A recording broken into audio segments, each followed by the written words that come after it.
सहना भवतु सहनौ भुनक्तु सह वीर्यं करवावहै तेजस्विनावधीतमस्तु मा विद्विषावहै। ॐ शान्ति शान्ति शान्तिः। ॐ पूर्णमदः पूर्णमिदं पूर्णात् पूर्णमुदच्यते पूर्णस्य पूर्णमादाय पूर्णमेवावशिष्यते। ॐ शान्ति शान्ति शान्तिः। श्रुतिस्मृतिपुराणानाम् आलयं करुणालयं नमामि भगवत्पाद शङ्करं लोकशङ्करं शङ्करं शङ्कराचार्यं केशवं बादरायणं सूत्रभाष्यकृतौ वन्दे भगवन्तौ पुनः पुनः। ईश्वरो गुरुरात्मेति मूर्तिभेदविभागिने व्योमवद्व्याप्तदेहाय दक्षिणामूर्तये नमः। गुकारस्त्वन्धकारश्च ऋकारस्तन्निवर्तकः अन्धकारनिरोधित्वात् गुरुरित्यभिधीयते। सदाशिवसमारम्भां शङ्कराचार्यमध्यमाम् अस्मदाचार्यपर्यन्तां वन्दे गुरुपरम्पराम्। अमानित्वमदम्भित्वम् अहिंसा क्षान्तिरार्जवम् आचार्योपासनं शौचम् स्थैर्यमात्मविनिग्रहः इन्द्रियार्थेषु वैराग्यम् अनहंकार एव च जन्म मृत्युजरा व्याधि दुःखदोषानुदर्शनम् असक्तिरनभिष्वङ्गः पुत्रदारगृहादिषु नित्यं च समचित्तत्वम् इष्टानिष्टोपपत्तिषु मयि चानन्ययोगेन भक्तिरव्यभिचारिणी विविक्तदेशसेवित्वम् अरतिर्जनसंसदि अध्यात्मज्ञाननित्यत्वम् तत्त्वज्ञानार्थदर्शनम् एतज्ज्ञानमिति प्रोक्तम् अज्ञानं यदतोऽन्यथा।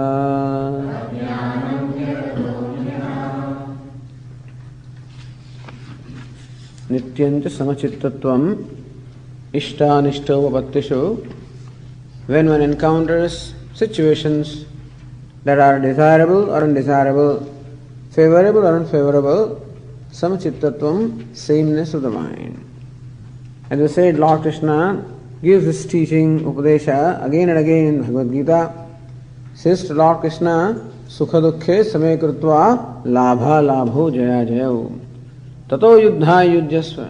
Here Arjuna, before you engage into the battle, may you make sure that your mind is even with reference to jaya and parajaya, with victory and defeat, with reference to gain and loss, with reference to happiness and unhappiness, pleasure and pain, may look upon all of these as equal.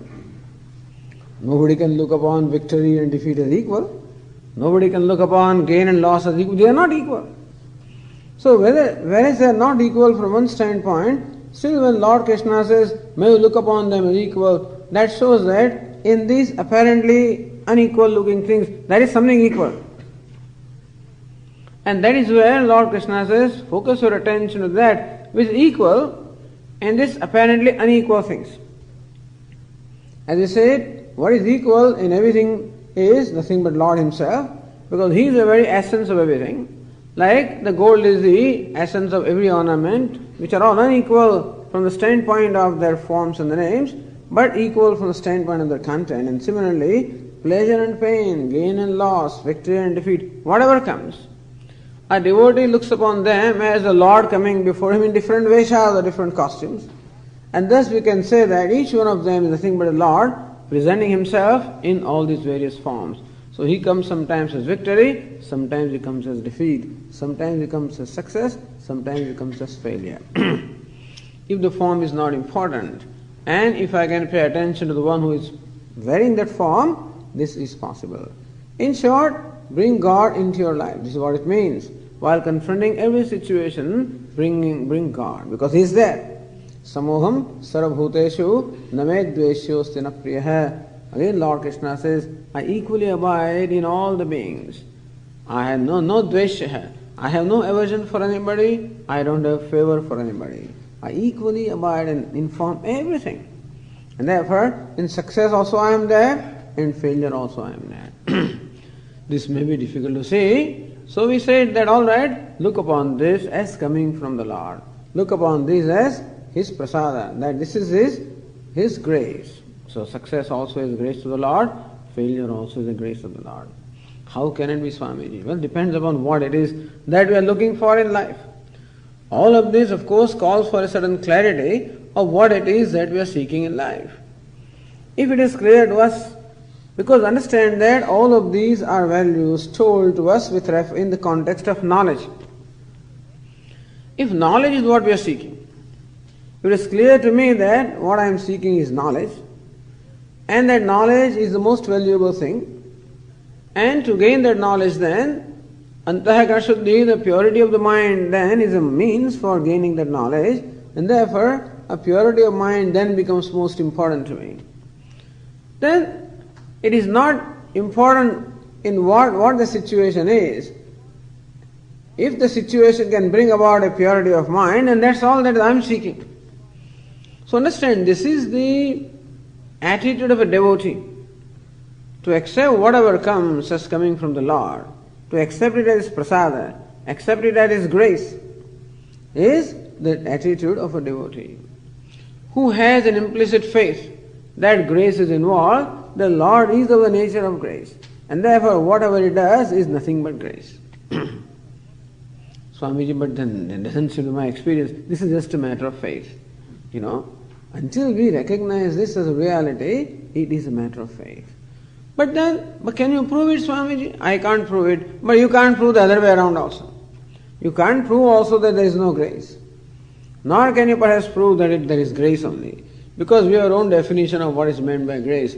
When everything is going on well and everything is going on, favorable to me, I have no difficulty in seeing grace of the Lord, Swamiji, I know some people say, I accept God. Because I know He always listens to my prayers. He does whatever I want Him to do.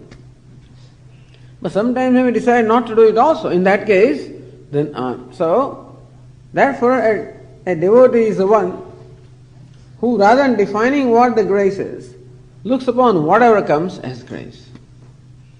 And so this is the attitude, that one, because we want to know God, ultimately understand. Knowledge means knowing God, and ultimately knowing God as a self. But the first step or first phase is to know God as everything. And second stage then is to know Him as my own self. So basically values are to know Him as everything, as a manifestation. The whole universe is a manifestation of Lord. And He is a creator, He is a sustainer, He is a dissolver.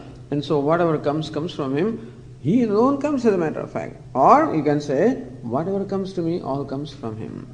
So it is this prasada buddhi this very attitude of looking upon everything as grace of God is the means of maintaining samatvam or evenness of the mind. And continuing the same idea, Lord Krishna in the 10th verse is Maija Ananya Yogena Bhakti Avyabhicharani. The next value is bhakti. So the Vedanta is bhakti, devotion is a means of knowledge. And so it's very clear here. Lord Krishna is prescribing several values. And one of the values that is prescribed is bhakti, is devotion. Meaning clearly thereby that devotion is the means of knowledge.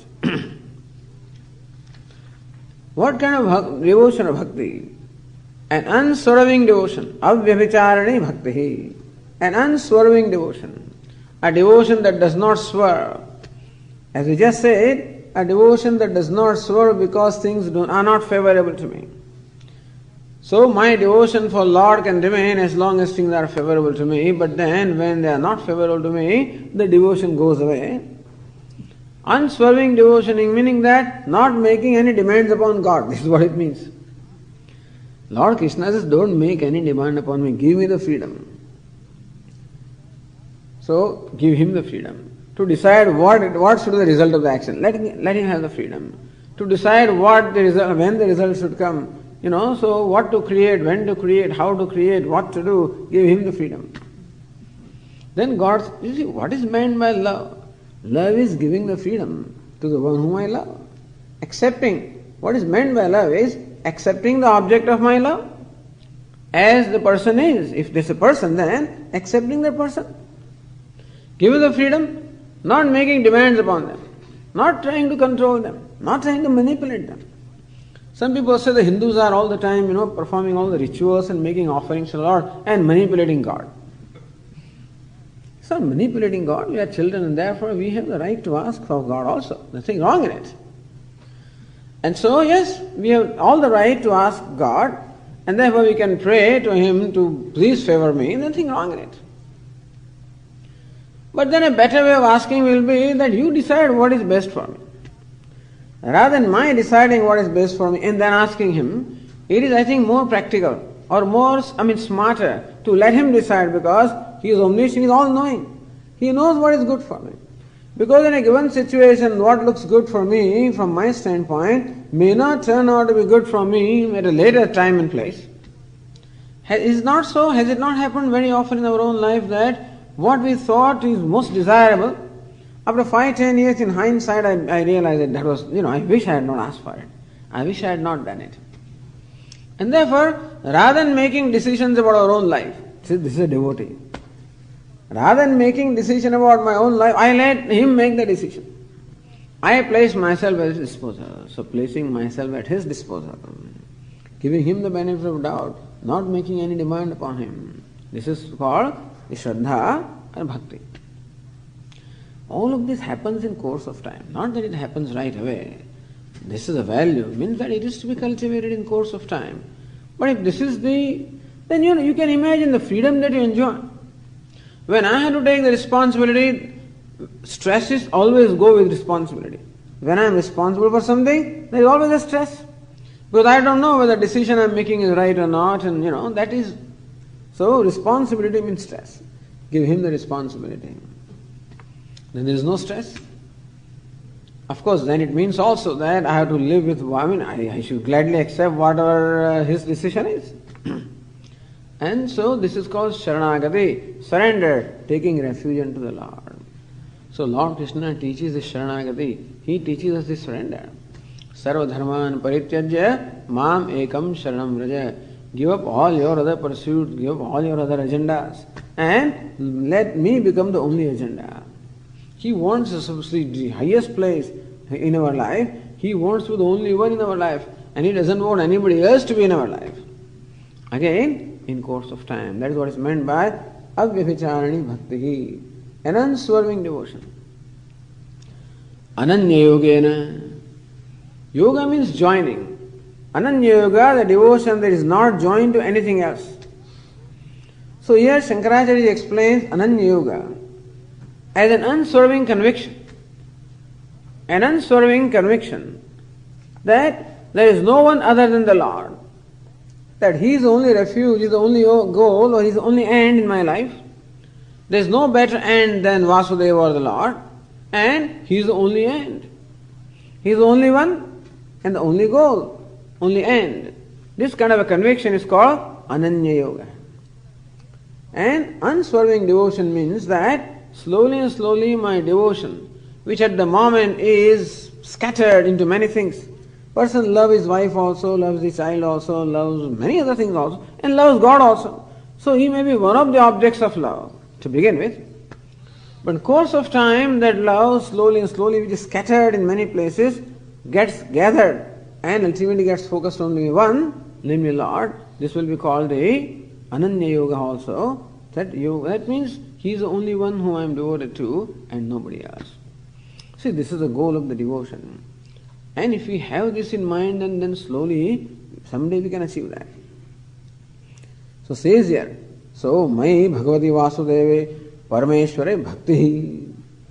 Bhakti is a devotion also, it is said, that when the devotion is accompanied with or preceded by the knowledge, then it will be a mature devotion or an unswerving devotion.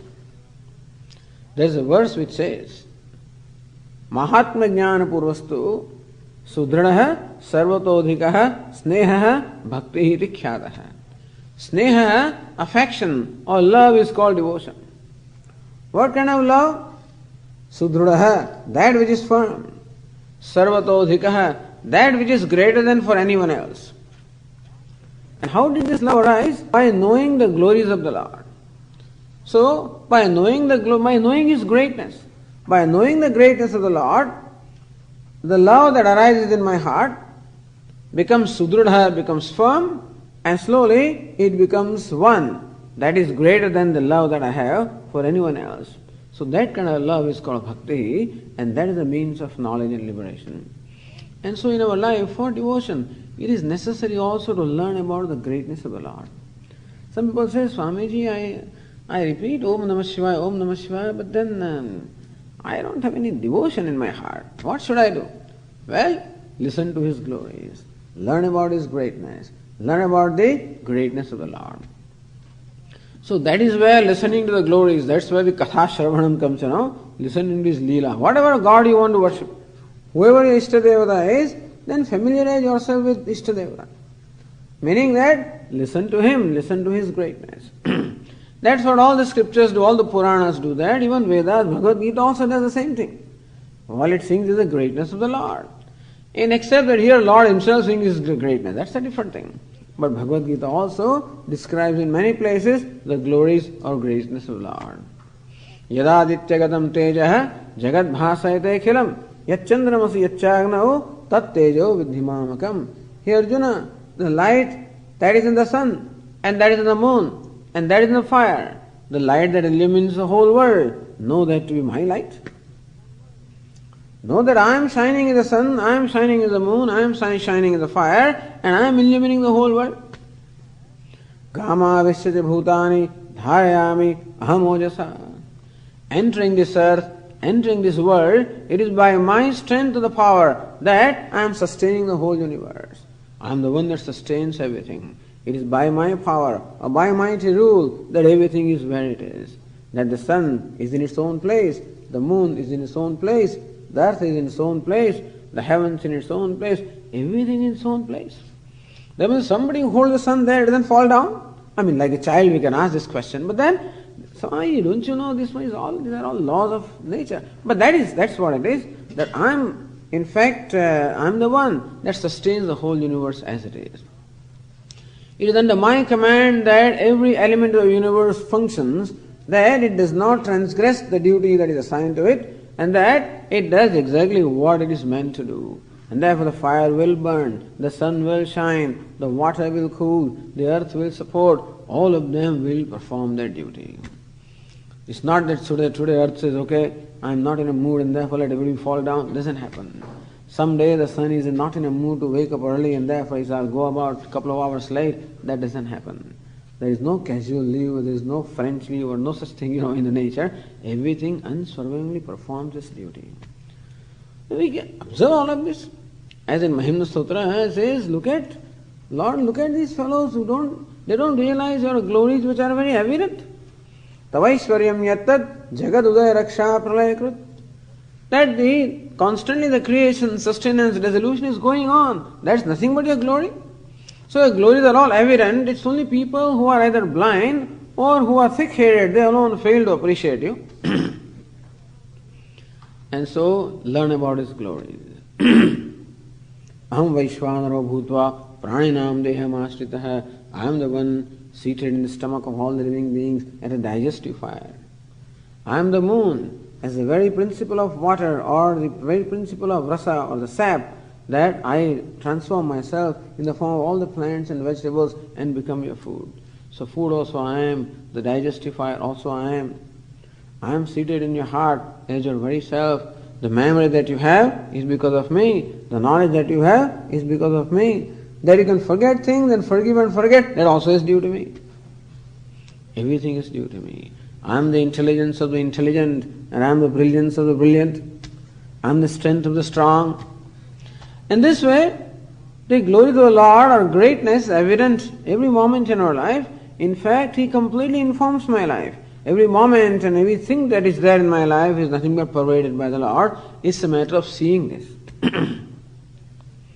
This seeing, of course, requires the scriptures, the teachers, no doubt, but then it is when you see this greatness. As Swami would say that every moment we are enjoying the grace of the Lord. That my heart is throbbing, that's the grace of the Lord. That I am breathing, that is the grace of the Lord. That I am walking, talking, eating, drinking, seeing, hearing, all of this is grace of the Lord. And that if we don't take these things for granted and recognize for what they are, we can appreciate His grace flowing in our own life, whole life. Just because I did not get a job, therefore I start dismissing, that's not right. He gives millions of things to me, He may not give a couple of things to me. I leave that, but no, what happens is my attention goes only to things that did not come to me, the desires that were not fulfilled. And all the desires that are fulfilled so far, and everything that I have gained so far is of no consequence to me.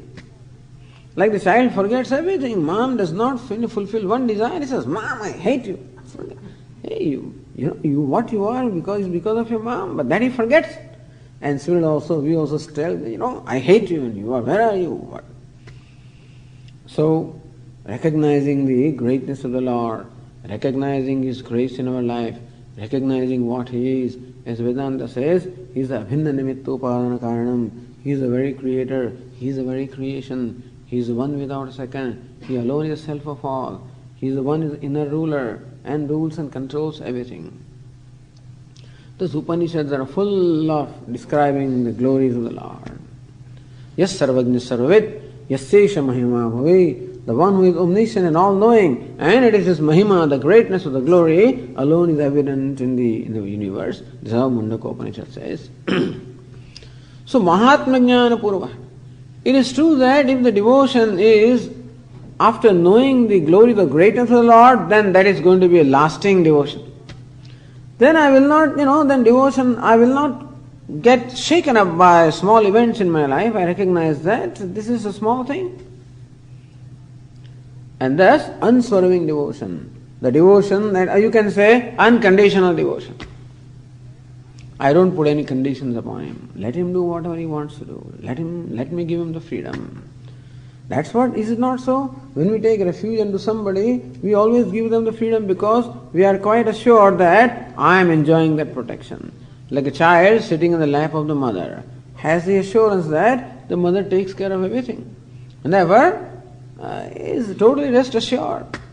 The mother may not do everything that the child wants. Sometimes the child is, moment child comes and sits in the lap, then mother pulls out a napkin and starts, cleaning the ears and stuff like that, or nose. And child doesn't like that.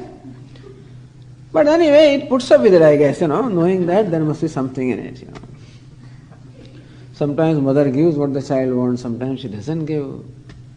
They fight because they're a child. But if you grow up, then we know that, sometimes He will give me what I want, sometimes He may not give me what I do not want. So rather than demanding what He does not give me, let me drop my demand. And that is how it brings about a complete transformation in me. This is called yoga. Yoga is to bring about a complete transformation in me, giving Him the benefit of doubt. As Swami says that, if you permit God, He is the greatest therapist. If you permit Him to, work with us, He is the greatest therapist. Because His only agenda is to make sure that I shape up, that's all.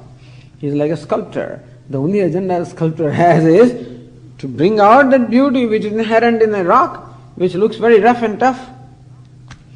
And I don't see any beauty in there, but the sculptor sees the beauty and he takes his chisel and hammer and starts doing his work. Looks like he's very cruel to the rock. What is he doing? If the rock has trust in the sculptor, then allow the sculptor to work on it. All the sculptor does is to remove all the veiling, the unnecessary portion in the rock to bring out that beauty. And this is God's job, to bring out the beauty which is inherently there in me, provided I allow Him. If the rock, suppose, turns his face away, then perhaps instead of being shaped, it may get broken also. And similarly also, sometimes we do not cooperate in this process, and therefore, instead of being shaped in our life, we get broken down. Sometimes I'm burnt out. It can happen. But as I said, bhakti means an implicit trust in Lord. In acceptance that there is God, He is the creator. Swami, what's the definition of God? He is the creator, sustainer, dissolver. As Vedanta says, He is a creator as well as creation, meaning that the creation is not apart from the creator. This, in some day, this will become a reality for me. But in the beginning, I accept it in faith because it makes sense also. So what is accepted in faith, in course of time becomes a reality. So Lord Krishna says, Shraddhavan labhate jnanam. One who is Shraddha or implicit faith, ultimately gains the knowledge. In fact, the very faith or the trust gets transformed into knowledge.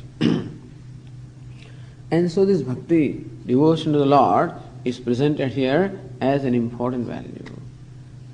Ultimately, devotion is for a Vedantin. I am devoted to the Lord, not even is different from me. Ultimately, in the beginning, Lord is different from me. But Swami, you are talking of non-duality. You say Tattvamasi, you are Brahman. That means God, you are not separate from God. Then who is the worshipper and who is worshipped? This question is standard question asked every time. The idea is that right now, what is my experience? Right now, my experience is that I am not God. Swami, are you God? Not at all. That's why I am very clear about that. As long as I am clear that I am not God, that means that so far God is different from me. And so far, then, until then, I remain a devotee and He remains God. Well, we hope to adopt that kind of a devotion that ultimately erases this duality. We can take up a way of devotion which sustains the duality, or we can take up a devotion that slowly erases the duality. That alone is called yoga. That while functioning in the realm of duality, in course of time, I grow out of duality. And this is bhakti. Bhakti means devotion. And devotion is not an action. It's not devotion, nothing but the love or the spirit that I have. That is called devotion. And then it gets manifest in whatever it is that I do in course of time. If this devotion is not there, we should make an effort to cultivate that devotion. Then perform a specific kind of action so that the devotee is invoked. What Lord Krishna says that, may the devotee be invoked from me all the time. Yat karoshi, yad ashnasi, yad juhosi, yadasyat, yat tapasyasi kaunteya, tat kurushva madarpanam. Yat karoshi, yadeva karoshi, Arjuna, whatever you do, whatever you eat, whatever you offer in the fire as the offering to the Devata, whatever you give in charity, whatever austerities you perform, in short, whatever it is that you do, may you do it in such a way that it becomes an offering to me. When can it become an offering to the Lord? When the devotee is invoked in me. Meaning that throughout the day, in whatever you do, try to invoke the devotee within you. The devotee is there. It is inherently there. It has to be invoked. And for that, this attitude of bhakti by which invokes the devotee in me. Swamiji, doesn't happen, but in my day-to-day activities, I get so influenced or impacted by what is around that I forget that I am a devotee. Therefore, I recommend that during the day, you set aside a certain time so that you can invoke the devotee from within you. And that is where this puja, the worship the forms of worship comes. Every culture has its own forms of worship. And of course, the Vedic culture provides, it's very rich in providing us different forms of worship. Different Ishtadevatas, whatever suits me, whichever way I can relate, but they have established a relationship with Lord. And make an offering to the Lord. So, love always requires a relationship. When there is a relationship, then love is invoked. So when the sister is there, the brother is invoked. When brother is there, sister is invoked. When mother is there, son or daughter is invoked. And so also, when the relationship is established, then the devotee gets invoked. And so the whole Bhagavad Gītā is full of this anyway. But the idea is that this bhakti, the devotion is presented here by Lord Krishna as a value leading to knowledge. And in course of time, abhyavicharani bhakti, that bhakti of the devotion becomes unswerving, ananyayogena. And ananyayoga also can be understood as ultimately the Lord is worshipped as my own self. That's the Vedantin's bhakti. If you look at Viveka Chudamani, then Shankaracharya defines bhakti. Viveka Chudamani and bhakti can have no relation. Viveka Chudamani is nothing but a Ghanghor Vedanta. And what bhakti has to do with Vedanta?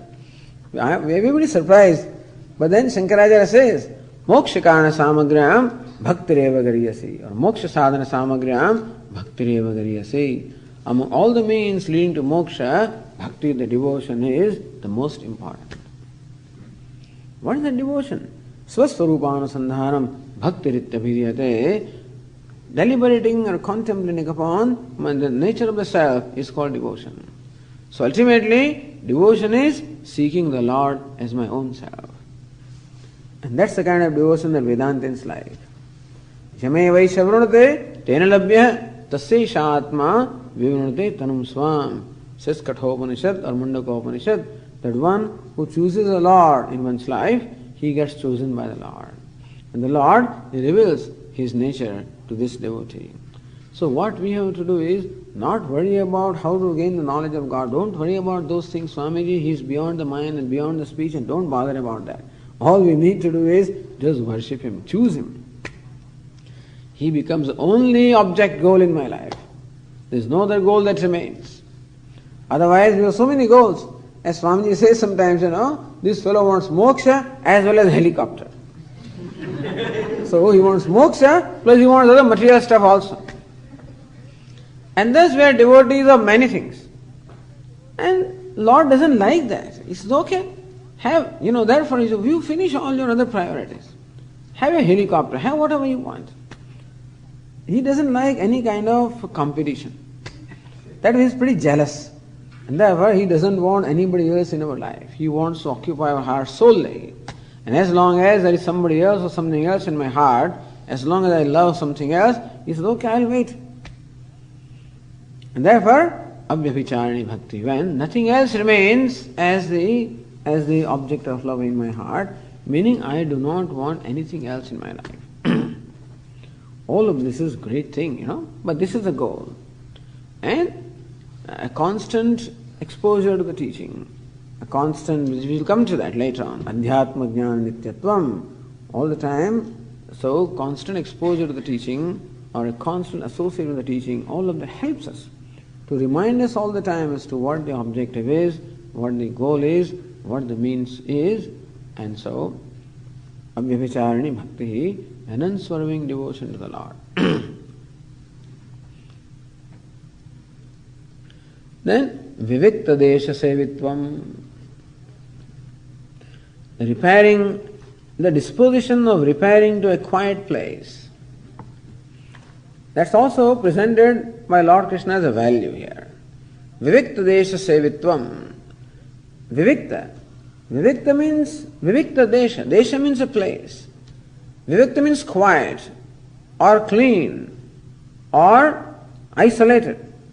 So vivikta desha means a place of solitude, or also a place that is clean or pure. So word vivikta in fact implies both of this. Vivikta means that which is devoid of company of anybody else, which means that it is a place of solitude, which is free from all the disturbances. At the same time, a place which is clean and pure by nature also. So, when we explain the word vivikta as clean or pure, repairing to a pure place, meaning that a disposition, a liking for a place which is pure and clean. This is because of the recognition of the fact that the place has an influence upon our mind. So time, place, everything has an influence upon our mind, and therefore choose a place which is conducive to creating a favorable impression on the mind. And also a place that is free from all other disturbances. Here it is also said that, so sarva vyagradi visyarahitah. A place like that can be a forest, it can be bank of a river, it can be a cave, it can be a temple, it can be a place like that which is clean and pure by nature. At the same time, that which is free from other disturbances. But when you go to forest and make sure that it is free from the tigers and snakes and stuff like that also, it is not only enough that it is an isolated place or a quiet place, but that it is free from any of this, so that there is no fear in the mind. Otherwise, all the time, you are always scared, and then the mind cannot be concentrated. And the place that is free from all kinds of fearful objects, place that is free from other kind of disturbances, mosquitoes and things are not there, because we get disturbed by all of this. And so a place which is anukul, which is favorable, conducive, quiet, free from other disturbances, free from distractions, and hopefully a clean and a pure place, because it will have a corresponding impact on my mind. Therefore, as I said, so the Mahatma and Rishikesh tell us that if you utter Om Namah Shivaya once in Rishikesh, that is equivalent to uttering it 100 times in Bombay.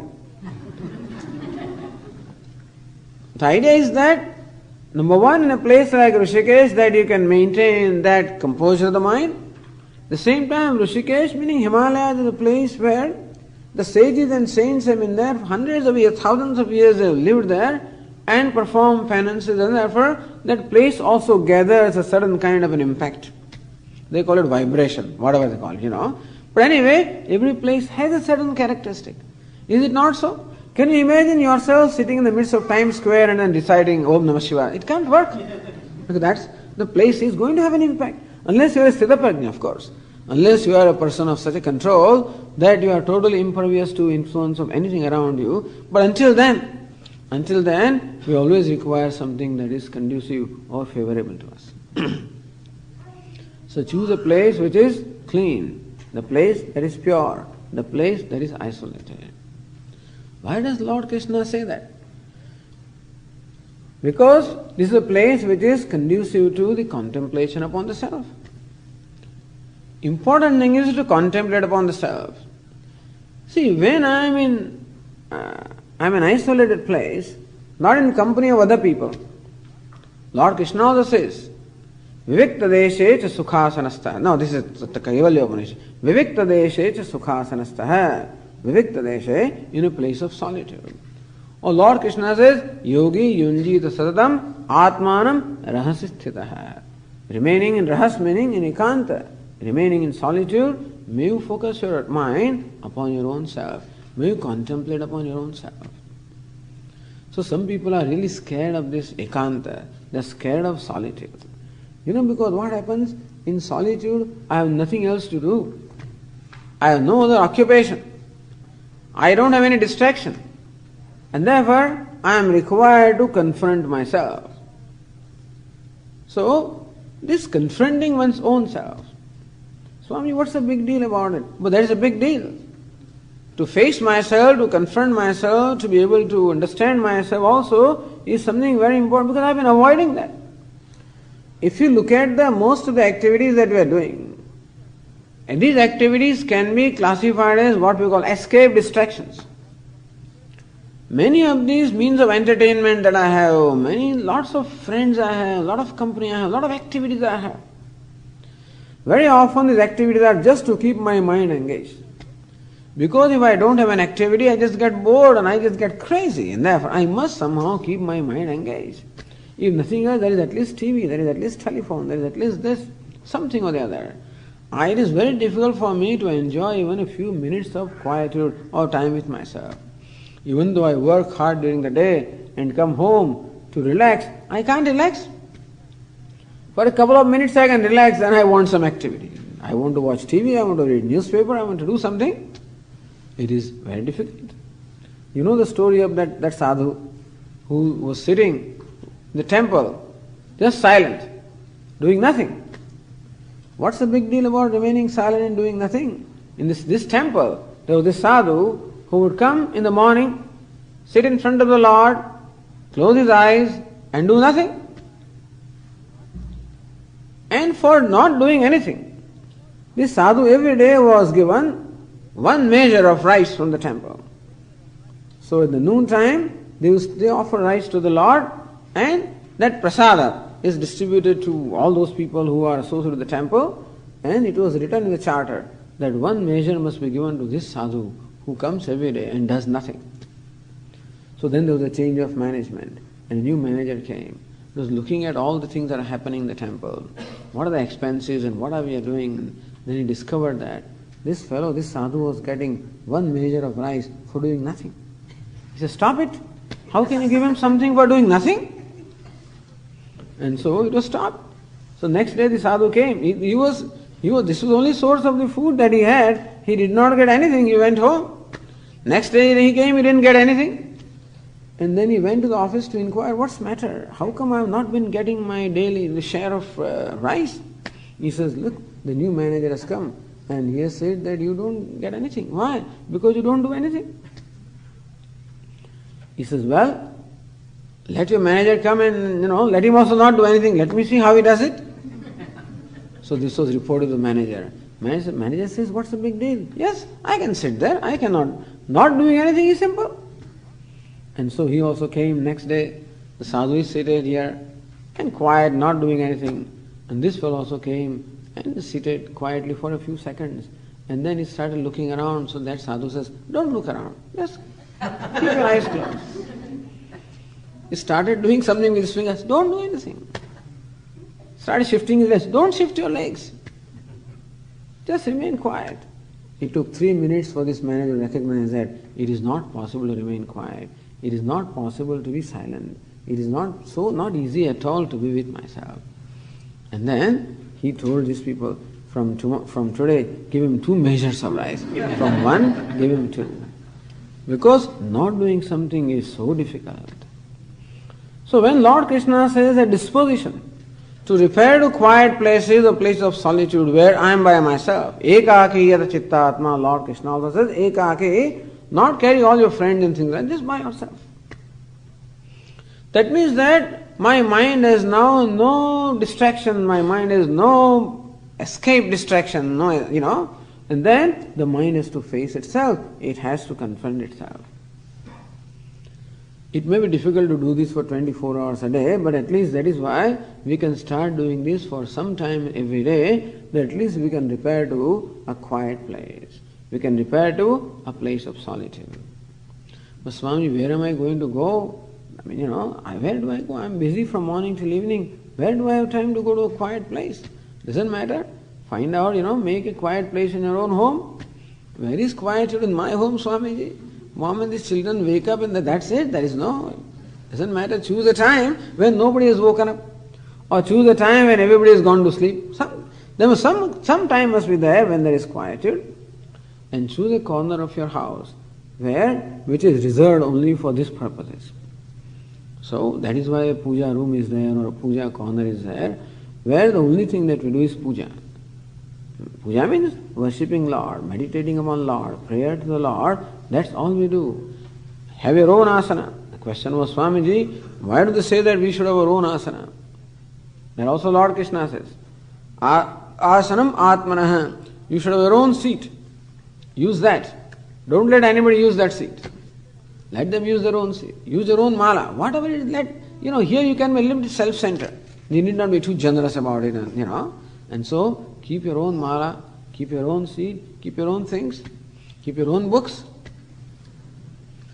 So what happens is that when we do these prayers every day in a given place, then again that place also gathers a certain kind of atmosphere.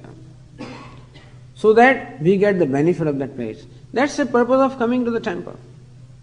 The temple has a certain atmosphere. When we come here, we feel peaceful. Swamiji, when we come to Gurukulam, it's so peaceful. When you sit in front of Lord Dakshinamurti, it's so peaceful. And that's it doesn't happen right away. Many people have been praying here, and that's how this place also gathers, a certain kind of atmosphere, and that is how we benefit from that.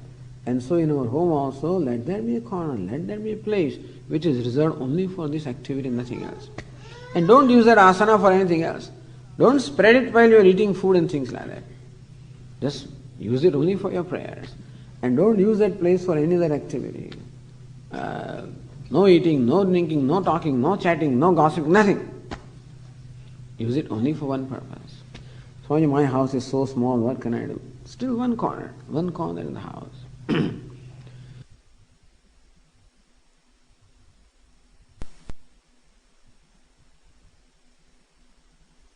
This habit of repairing to a quiet place, to a quiet time, and having an appointment with myself is very important.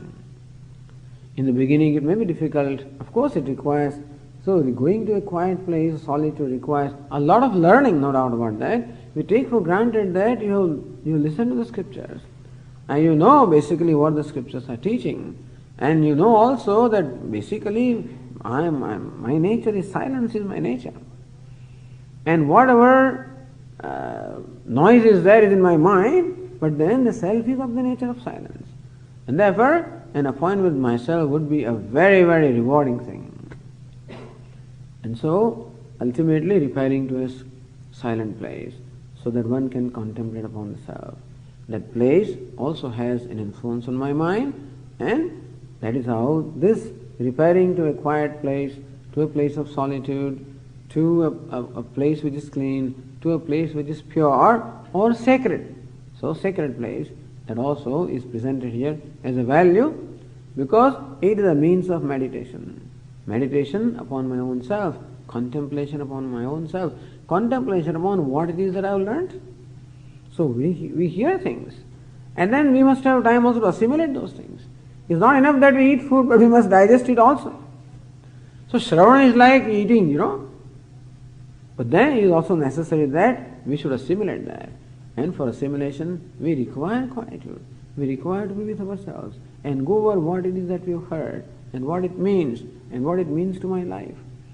So understand that this is what we have to do. As Lord Krishna says, Uddharet Atmana Atmanam. May one lift oneself up by oneself. Meaning that this teaching must be assimilated. And that does require a certain focus. It requires a focus. It requires that my mind is free from every other activity.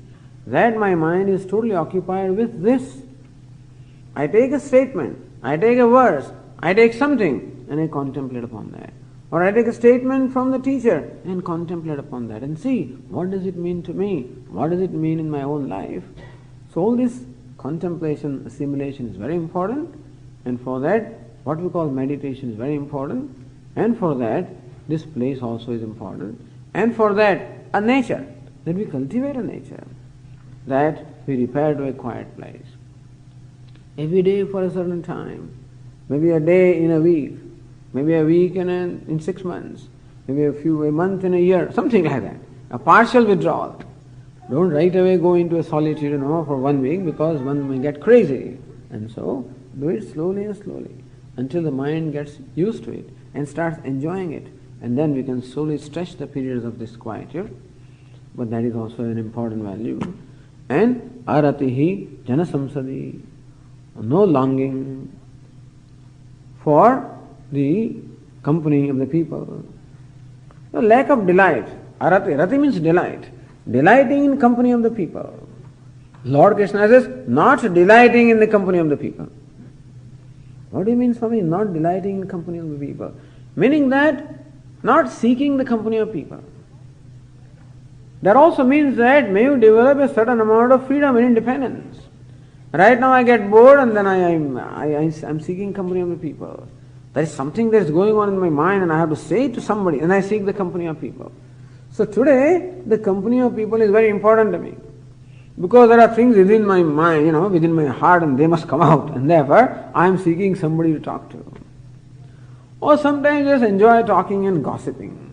Sometimes we enjoy also criticizing other people. All of this is, these are all the pastimes that we have. Only because we do not know what to do with ourselves, and therefore it has become a habit of just passing time, talking, gossiping, criticizing, etc. So Lord Krishna says, aratihi, lack of delight into all of this. When Lord Krishna says lack of delight in the company of people, it doesn't mean that I should not like people. It doesn't mean that I run away from people. It means that my association with the people must be such that it becomes conducive to my pursuit. So Lord Krishna, describing his devotees, says, Mat chittaha mat gata pranaha bodhayantah parasparam. He says, when my devotees met with each other, then I am the subject matter of the discussion. Kathendasya nityam. And when some jignasu or some aspirant comes to them, then they talk about me. This is fine. As long as what we are talking about has relevance to what it is that we are speaking, so long it's fine. But the mind has a tendency to engage into these useless activities and ways whiling away the time. At the same time, see, what we talk and what we hear also has an impact upon our mind.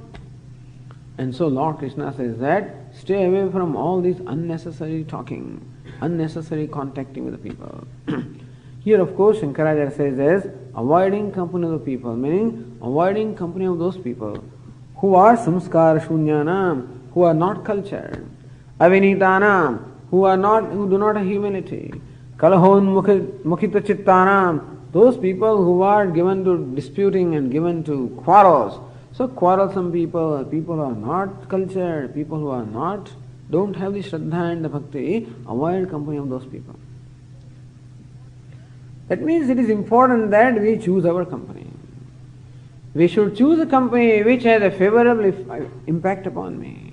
I choose company of the like-minded people, people who also are aspirants, and therefore from them I can learn, with them I can discuss, and those who have a positive impact upon my mind, seek that. Satsanga is always good. So if you have to, you can give up all the association. But if you cannot give association, always seek association with good people.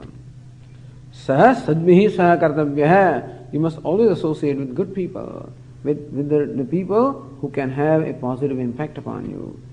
Satam sangohi bheshajam. It is said that association with good people is the cure of everything. And so Shankaracharya recommends satsangatve nisangatvam, that you must seek satsanga, meaning company of good people, company of wise people, company of learned people, company of those who reinforce your values. Because sometimes you talk with the people and they are such, they don't believe in God, they don't have any trust, they don't have any faith, and they shake you up. In the beginning, when we are listening to Vedanta and we are still ourselves not very clear, and then when we discuss with these fellows, what did your Swamiji tell you? Oh, God is benevolent? Where is God? Where is benevolence? How do you say God is kind? In 5 minutes, you may have heard Swamiji for one hour, and a certain impact may be created. In 2 minutes, that fellow can wipe out everything. Because to invoke Rajas and Tamas is easy. To invoke Sattva is very difficult. We have Sattva, Rajas and Tamas all in ourselves. To invoke Tamas is the easiest. To invoke Rajas is Bhoga Buddhi. To invoke the spirit of enjoyment and pleasure is relatively easy. To enjoy the spirit or to invoke the spirit of breaking and hurt, that is even easier. That's the reason why in all these camps, it's very easy to take the young people and invoke the tamas in them. Invoke all the lowest instinct that there are there, invoke them. It's easy. And all the hoardings and billboards and advertisements that we have are all invoking Bhoga Buddhi, that pleasure-seeking mind within myself. These are all easy. But to invoke Sattva, invoke that purity from me, invoke the devotion in me, invoke the Shraddha in me, invoke the jnana, the desire to know in me, is very difficult. And therefore, we should select company of those who invoke those kind of things from me. So whereas Lord Krishna says that you should avoid the company of the people who can have a negative impact upon you, it also means that you can seek the company of those people who have a positive or a favorable impact upon you. Because as the association so is the influence upon the mind. Until, of course, you gain a maturity when you are pretty clear and very firm in what you are, and that you are not liable to be influenced by others, then it's okay.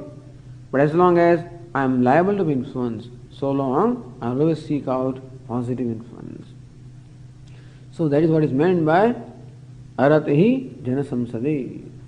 Aratihi, a lack of delight from seeking company of the people who are, as I said, who can create a negative influence upon me, and seeking company of those who would create a positive influence upon me. So this is also presented as a value for knowledge. Swamiji, what does company have to do with knowledge? What does place have to do with the knowledge? But the place is conducive to knowledge. Company is also conducive to knowledge. Therefore, they are presented here as the values. Okay.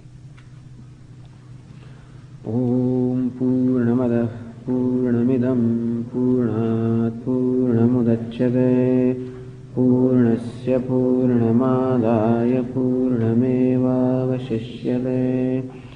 Om Shanti Shanti Shanti.